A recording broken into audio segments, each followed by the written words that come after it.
직장 생활을 하시고 직장을 잘 다니셨던 분이신데 어느 날 하나님의 부르심을 받고 신학교에 가고 목회자의 생활을 걸어가신 목사님이셨습니다. 목사님이나 사모님이나 너무 거룩하게 사시고 너무 성자같이 사셨던 그런 존경받던 분이셨습니다.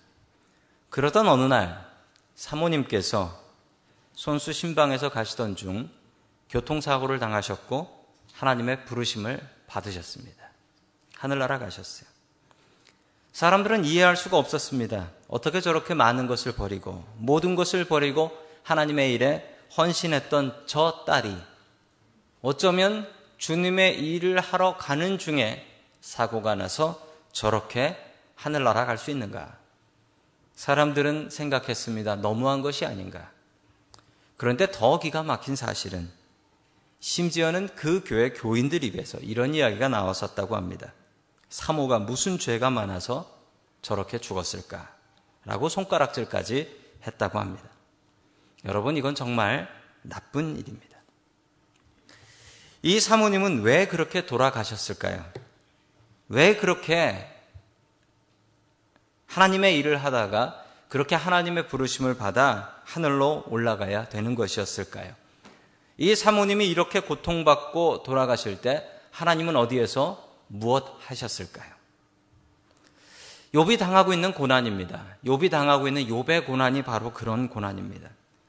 우리가 당하는 고난이 있습니다. 이 고난을 어떻게 바라보아야 될 것이며 또한 이웃들이 당하는 고난이 있습니다. 그 고난을 어떻게 바라보고 그 사람들에게 무엇이라 이야기해줘야 할까요?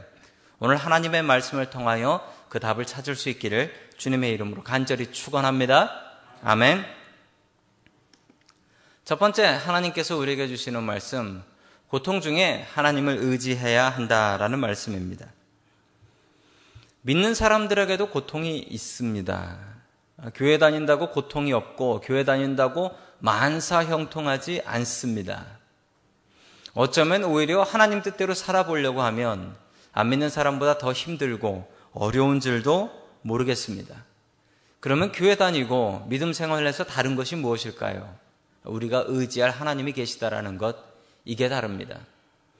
교회 안 나오시는 분들은 의지할 자기 자신이나 의지할 다른 사람이 있겠지만 우리 크리스찬들은 어떤 고통이 왔을 때 그 고통에 의지하고 비빌 언덕이 있는데 바로 그게 하나님이다 라는 말씀입니다. 욥이 당한 고통이 있습니다. 그 고통이 얼마나 컸냐면 그 고통이 점점 커지는 것을 느낍니다. 우리 욥기 1장 3절 말씀 같이 보겠습니다. 시작. 양이 7,000마리, 낙타 3,000마리, 겨릿소가 500쌍, 암나귀가 500마리나 있고 종도 아주 많이 있었다. 그는 동방에서 으뜸가는 부자였다. 아멘. 먼저 이 많은 재산을 다 잃어버립니다. 양이 7,000마리, 낙타가 3,000마리, 겨릿소가 500쌍. 이렇게 부자였는데 이 모든 재산이 하루아침에 싹 다 날아가서 아무것도 남지 않게 되었다. 얼마나 비참한 일입니까? 그렇게 넉넉하게 살았던 사람이 어느 날 모든 것을 다 잃어버렸을 때 그는 얼마나 비참했겠습니까? 그런데 더 기가 막힌 것은요, 그 고통이 더 커집니다. 자, 우리 욥기 1장 19절의 말씀 같이 보겠습니다. 시작. 갑자기 광야에서 강풍이 불어와서 그 집 내 모퉁이를 내리쳤고 집이 무너졌습니다. 그때 젊은 사람들이 그 속에 깔려서 모두 죽었습니다. 저 혼자만 겨우 살아남아서 주인 어른께 이렇게 소식을 전해드립니다. 아멘. 자기 자식도 모두 죽어버렸습니다. 7명의 아들과 3명의 딸, 한날 한시에 모두 죽어버렸고, 그래서 그 자기의 자식을 장례식하는 부모의 마음이 얼마나 찢어지게 아팠을까요? 그가 후에 복을 받습니다. 복을 받아서 10명의 자녀를 그대로 다 받습니다. 그런데 여러분, 10명 먼저 하늘나라 보낸 그 자식들이 10명 새로 생겼다고 생각나지 않을까요? 그의 건강도 나빠졌습니다. 계속해서 2장 7절과 8절 말씀 봅니다. 시작. 사탄은 주님 앞에서 물러나 곧 욥을 쳐서 발바닥에서부터 정수리에까지 악성 종기가 나서 고생하게 하였다. 그래서 욥은 잿더미에 앉아서 옹기 조각을 가지고 자기 몸을 긁고 있었다. 아멘. 몸에 엄청난 피부병이 생깁니다. 머리 끝에서 발끝까지. 그 얘기예요. 정수리에서부터 발바닥까지. 피부병이 생겨서 너무너무 가려워서 욥이 잿더미에 앉아서 옹기 조각, 그릇 쪼개진 것을 가지고 몸을 벅벅 긁고 있었다는 건 너무 아파서, 너무 가려워서. 여러분, 그러면 피부가 어떻게 될까요? 다 벗겨져서 피범벅이 되겠죠. 다 벗겨져서. 뒤에 이야기를 보면 욥이 피범벅이 돼서 자신의 친구들도 욥을 알아보지 못했다라고 합니다. 얼마나 괴로운 상황이겠습니까? 자, 계속해서 9절과 10절의 말씀 봅니다. 시작. 그러나 아내가 그에게 말하였다. 이래도 당신은 여전히 신실함을 지킬 겁니까? 차라리 하나님을 저주하고 죽는 것이 낫겠습니다. 그러나 욥은 그에게 이렇게 대답하였다. 당신까지도 어리석은 여자들처럼 말하는구려. 우리가 누리는 복도 하나님께로부터 받았는데 어찌 재앙이라고 해서 못 받는다 하겠소. 이렇게 하여 욥은 이 모든 어려움을 당하서도 말로 죄를 짓지 않았다. 아멘. 오직 가족 중에 아내만 살아남았습니다. 아내만 살아남아서 이게 복인 줄 알았더니 읽으신 말씀대로 아내가 복이 아니었습니다. 아내의 역할은 남편을 핍박하기 위해서 남아 있었던 것 같습니다. 아내가 이렇게 이야기합니다. 당신 하나님 저주하고 죽으시오. 그게 차라리 낫겠소. 우리 이렇게 하는 하나님, 그 하나님 아니요. 하나님 저주하고 죽으시오. 라고 아내가 이렇게 이야기했습니다. 참 안타깝습니다. 아내까지 이렇게 하면. 여러분, 여러분의 부부 사이는 어떻습니까? 결혼하신 분들. 여러분 혹시 아내가 이 역할을 하고 있지는 않으십니까? 여러분 그러면 안 되겠습니다. 아내나 남편이나 세상에 하나님 말고 서로 가장 의지해야 될 사람들이 아니겠습니까? 서로 믿고 의지할 수 있는 그런 부부들 될 수 있기를 주님의 이름으로 간절히 축원합니다. 아멘. 여러분, 믿는 사람에게도 고통은 옵니다. 그러나 중요한 것은 우리는 고통이 오면 의지할 하나님이 계시다. 의지할 하나님이 계시다. 그게 가장 중요합니다. 엘리 비젤이라는 사람이 있습니다. 유대인이고 소설가입니다. 노벨 평화상을 수상하시기도 하셨던 분이십니다. 이분이 쓰신 나이트라는 책이 있습니다. 소설책입니다. 한국말로는 엘리 비젤의 흑야라는 제목으로 번역이 된 책입니다. 이분한테는 독특한 경험이 있었는데 이분은 16살 때 폴란드에 있는 아우슈비츠 수용소에 수용이 되었던 분이셨습니다. 자료 화면이 나오는데 그 자료 화면을 보시면 당시 유대인들이 어떻게 수용소 생활을 했는지 너무나 잘 알려주고 있는 모습입니다. 남녀의 평균 몸무게가 남자는 40kg 정도, 그리고 여자는 30kg 정도로 줄었다라고 해요. 어떤 여자분은 75kg로 들어갔는데 몸무게가 구조될 당시에 25kg였다라는 기록도 있습니다.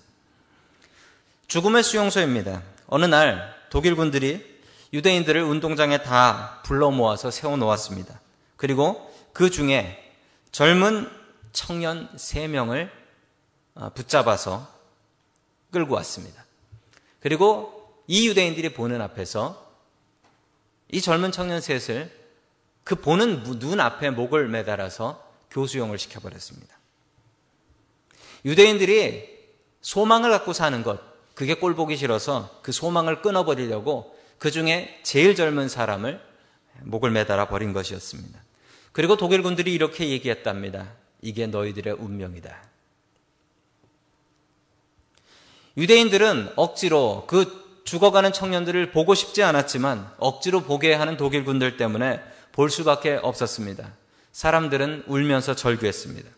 그 중에 한 유대인이 이렇게 얘기했습니다. 도대체 우리가 여기서 이렇게 죽어가는데 하나님은 어디 있냐? 잠시 침묵이 흘렀습니다.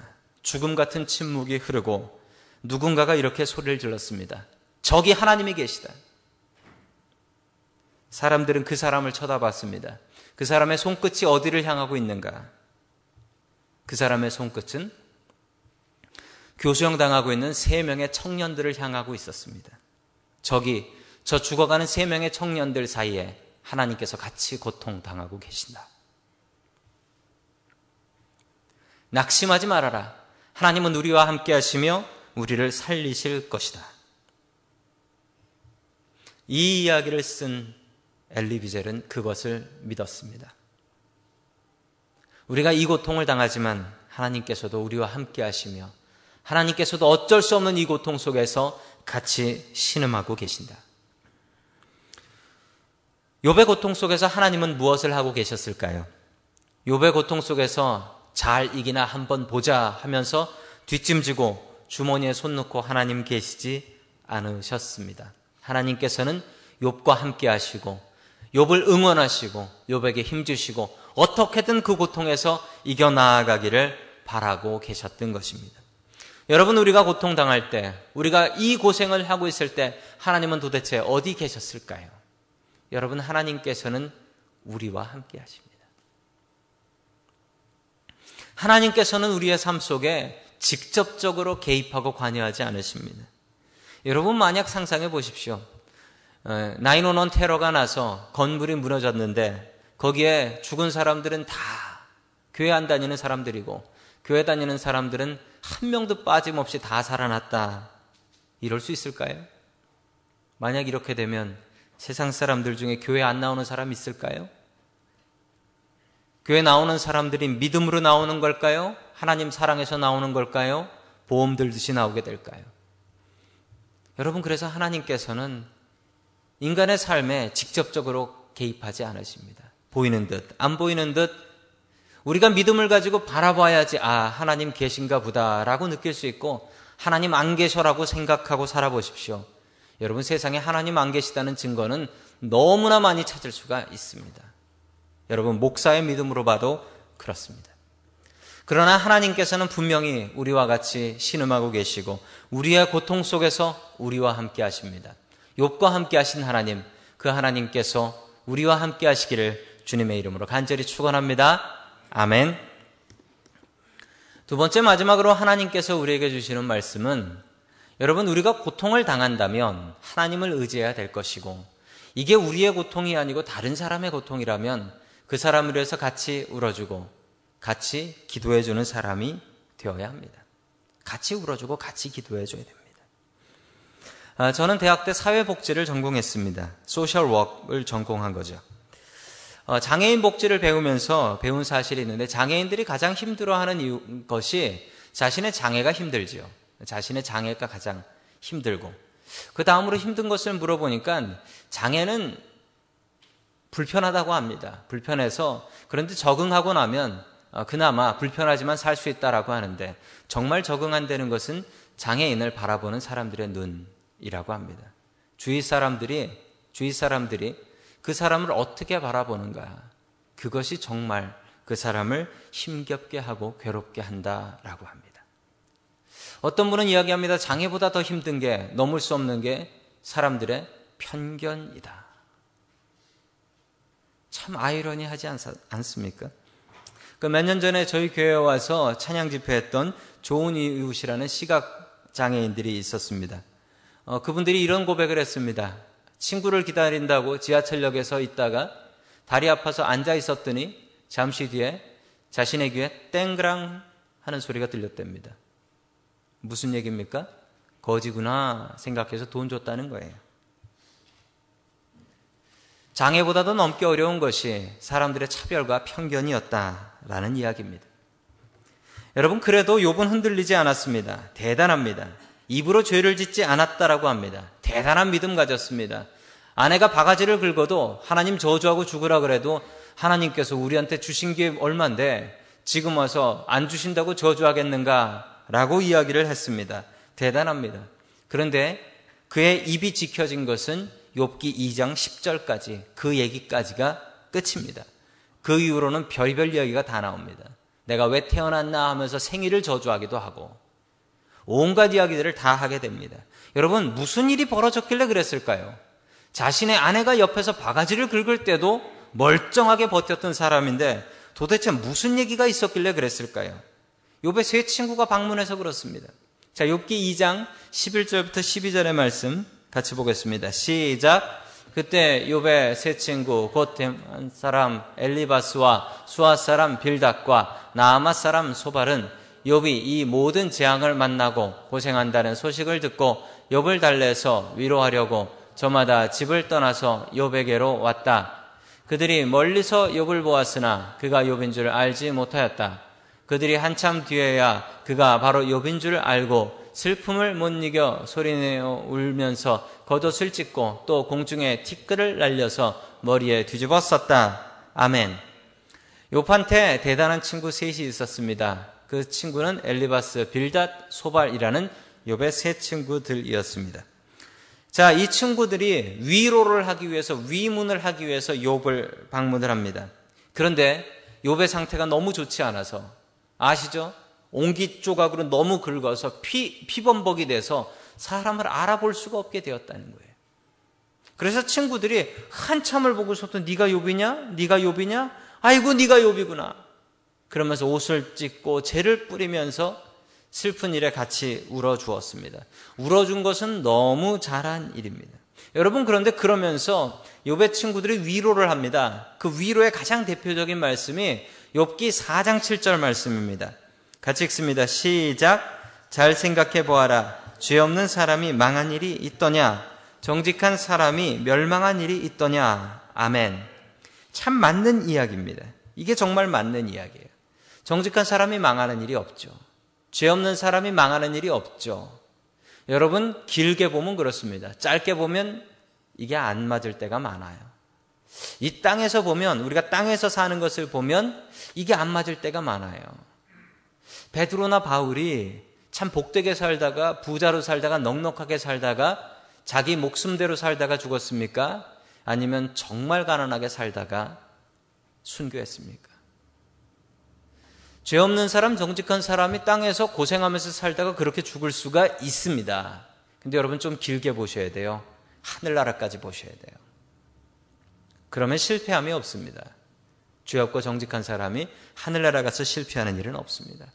짧게 보면 하나님의 말씀이 안 맞을 때가 많습니다. 여러분, 그런데 길게 보면 하나님의 말씀이 틀리는 적이 없습니다. 욥의 친구들의 결론은 이렇습니다. 네가 죄를 지어서 이 벌을 받는 거니까 죄를 회개해라. 여러분, 그런데 그게 맞는 얘기가 아니었습니다. 욥이 이렇게 시험을 받았던 이유는 욥이 죄를 지어서가 아니고 하나님과 사탄과 대화를 하면서 내기가 된 거죠. 욥이 저렇게 하나님한테 잘하는 건 하나님이 복 줘서 그렇습니다 라고 이야기를 하니까 하나님께서 아니다. 욥은 내가 벌 줘도 욥은 나 사랑할 사람이다 라고 이야기를 하니까 그럼 내가 시험해 볼까요? 그래서 시험이 시작된 것입니다. 욥이 죄 져서 시작된 시험이 아니라는 말씀입니다. 한국말로 이런 말이 있습니다. 천벌. 하늘이 내리는 벌이라는 거죠. 사람들이 이런 생각을 합니다. 사람들이 어떤 무거운 벌이 내렸을 때, 사람이 감당할 수 없는 큰 일을 당했을 때 이게 하늘이 내리는 벌이다. 천벌을 받았다라고 이야기를 하죠. 사람들이 이 죄를 판단하고 정죄합니다. 사람들 마음속엔 이런 마음들이 있는 것 같습니다. 고통을 당하는 그 사람에게 오히려 하나님께서는 잠잠하십니다. 네가 그 죄 지어서 그렇지 라고 하나님께서는 좀처럼 이야기하지 않으십니다. 그런데 여러분, 사람들은 이런 이야기를 너무나 쉽게 합니다. 여러분, 저도 좀 그렇습니다. 누군가 어떤 큰 고통을 당했을 때 마음속으로 드는 생각이 무엇입니까? 무슨 죄를 지었길래? 내가 무슨 죄를 지었길래? 저 사람이 무슨 죄를 지었길래? 라고 생각을 하고 나름대로 결론을 냅니다. 아, 저 사람이 나한테 이렇게 해서 이런 벌을 받는 거야 라는 나름대로의 결론을 내리게 되는 것입니다. 죄 때문에 이런 일이 생긴다라고 나름대로 자기 나름대로 결론을 내리고 때로는 다른 사람들하고 이야기하고 담대한 사람은 가서 그 사람한테 이야기합니다. 네가 이 죄 지어서 이렇게 된 거다. 여러분, 이게 옳은 일일까요? 하나님께서도 잠잠하시는데. 계속해서 누가복음 13장 4절의 말씀을 보겠습니다. 시작.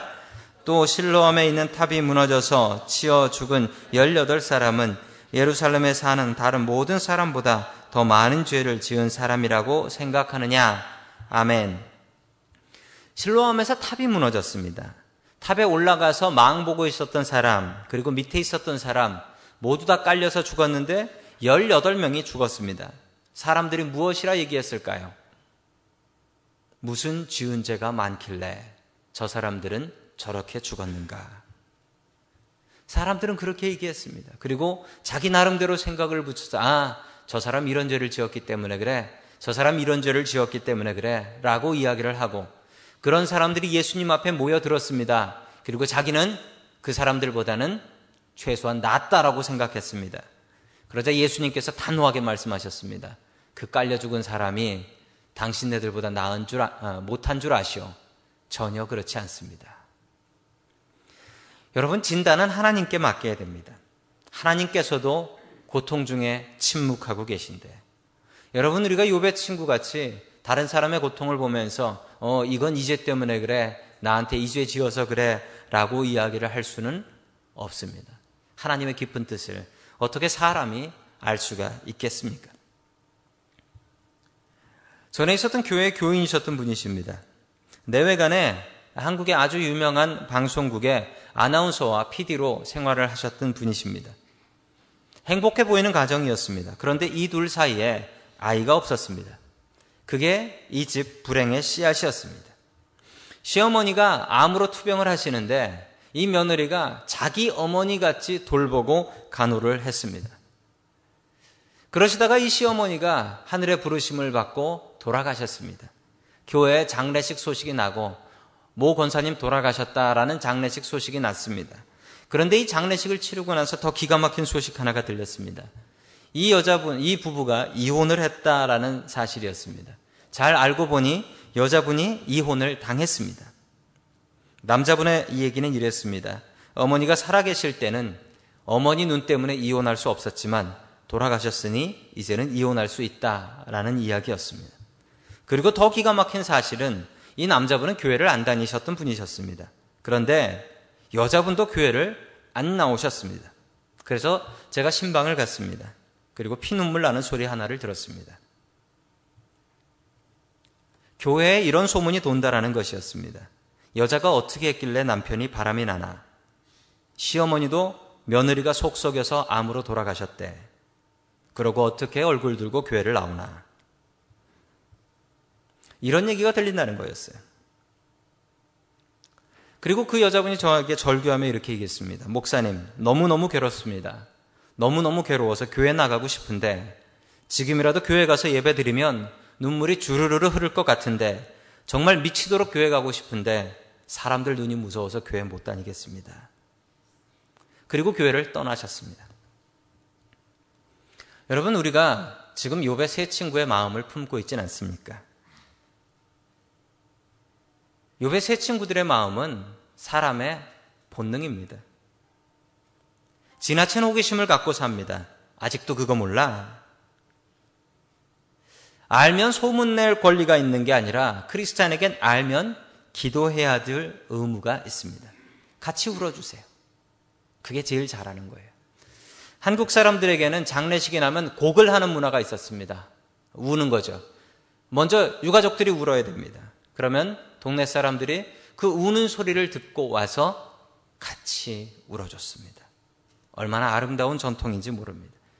같이 기도해 주는 건 둘째치고 같이 울어줄 수만 있어도 얼마나 아름답습니까? 소문내지 않고 내 아픔 같이 알고 같이 눈물만 흘려줄 수 있어도 그 사람 있으면 얼마나 좋겠습니까? 여러분, 그런 사람 있으면, 그런 친구 있으면 여러분 찾아가지 않으시겠습니까? 여러분, 모른 척, 때로는 모른 척 해주는 게 크리스찬의 덕이 될 수도 있습니다. 눈치 빠르다고 자랑할 것 아닙니다. 모른 척 넘어가 주세요. 그리고 아는 척 기도해 주세요. 그게 아름다운 공동체를 세웁니다. 교회는 아픈 사람들이 올 수 있는 곳이 교회입니다. 아픈 사람이 내가 아프다고, 내가 문제 있다고, 내가 비정상이라고 창피해서 나오지 못하는 교회는 거기는 교회는 아닙니다. 예수님께서는 이렇게 말씀하셨습니다. 누가복음 5장 31절의 말씀입니다. 시작. 예수께서 그들에게 대답하셨다. 건강한 사람에게는 의사가 필요하지 않으나 병든 사람에게는 필요하다. 아멘. 예수님 주변에 모였던 사람들이 그랬습니다. 나는 정상이야. 나는 죄인이 아니야. 나는 멀쩡해. 나는 저 사람보단 나아. 라는 마음으로 예수님 앞에 나왔습니다. 그런데 예수님께서 반대로 말씀하셨습니다. 나는 죄인 위해서 왔고 나는 아픈 사람 위해서 왔다. 여러분, 그러면 교회가 어떤 곳이 되어야 될까요? 정상인들의 모임이 되어야 될까요? 비정상인들의 모임이 되어야 될까요? 여러분, 비정상인들의 모임이 되어야 됩니다. 내 마음이 비정상인데, 우리 가정이 비정상인데, 내 사업장이 비정상인데, 내 삶이 비정상인데, 여러분, 이런 사람들이 와서 말씀으로 회복되는 곳이 교회가 돼야지 정상입니다. 그런데 자칫 잘못하면 교회가 반대로 갈 수 있습니다. 뭐 저런 사람이 교회를 나왔나? 저러고도 교회를 나올 수 있나? 예수님께서 하신 말씀입니다. 건강한 사람에게는 의사가 필요치 않으나 병든 사람에게는 반드시 의사가 필요합니다. 욥의 친구같이 사랑 없는 조언과 위로를 하지 마십시오. 첫째, 같이 위로주고 울어주고, 둘째로 같이 기도해 주는 것. 이게 가장 아름다운 크리스찬 공동체의 모습입니다. 욥기가 42장이나 있습니다. 욥기만큼 읽기 지루한 책도 없습니다. 왜 그렇게 길어졌을까요? 욥의 친구들이 계속 이 얘기를 해서 그렇습니다. 네가 죄져서 그래. 그렇지 않고 같이 울어주고 같이 기도해 줬으면 욥기는 5장이면 끝입니다. 5장 안으로 끝나요. 그런데 이렇게 길어졌습니다. 여러분, 욥기 짧게 만들어야 되지 않겠습니까? 여러분, 먼저 고난 중에 계신 분들은 하나님 바라보고 의지하시고, 또한 고난 중에 있는 사람이 보이시면 같이 울어주시고 기도해 줄 수 있는 저와 여러분 될 수 있기를 주님의 이름으로 간절히 축원합니다. 아멘.